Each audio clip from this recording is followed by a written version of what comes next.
Today I'm going to take you through our solubility lab. Now, I'm going to explain the actual calculations in this video, and then I'll have attaching pictures where I attach the data, and I'll explain it as I go through. So in the beginning, you've got some pre-lab questions. What is a solute, solvent, solution, and precipitate? Those are going to be important words to know on a separate sheet of paper. In your own words, you're going to write those out and define those. Now, as far as the procedure, I'm going to skip through most of it because this is the virtual lab, so you're not really going to be doing the procedure, but let's get started. So what you would be doing is you're going to be dissolving 4, 6, 8, 10, 12, and 14 grams of KNO3 into 10 milliliters of solvent. The solvent in this case is going to be water. Now, normally I would break you guys up into groups, and each group would take a number, and then they would do a different variation. In this case, you're going to get them all, and I'm just going to take pictures of everything that's going on so that you can record all the data yourself. But the GFM, you're going to have to show me the calculations on a separate sheet of paper. It ends up being 101.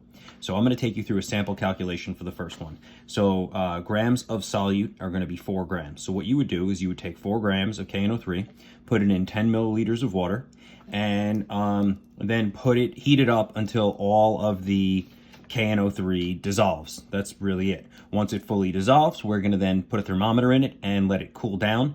When it cools down and you see crystals or precipitate start to form, that is the temperature of saturation point. So that's all you really do. You basically watch it until you see crystals form. The moment you see crystals start to form at the bottom near the thermometer, you write down that temperature, because that is the temperature where the water can no longer hold the that amount specifically of dissolved KNO3. We call that the saturation point. That is the temperature that you need to dissolve all of that amount, right? And so let's go through the calculations first. So the first thing is going to be the moles of solute. So this is going to be for number 1. We're doing 4 grams, right? And then the GFM is 101. And we want the moles. So we get 0.0396 moles of KNO3. The next thing you would do is you would figure out the milliliters of solution. So now this part has to be done in the lab.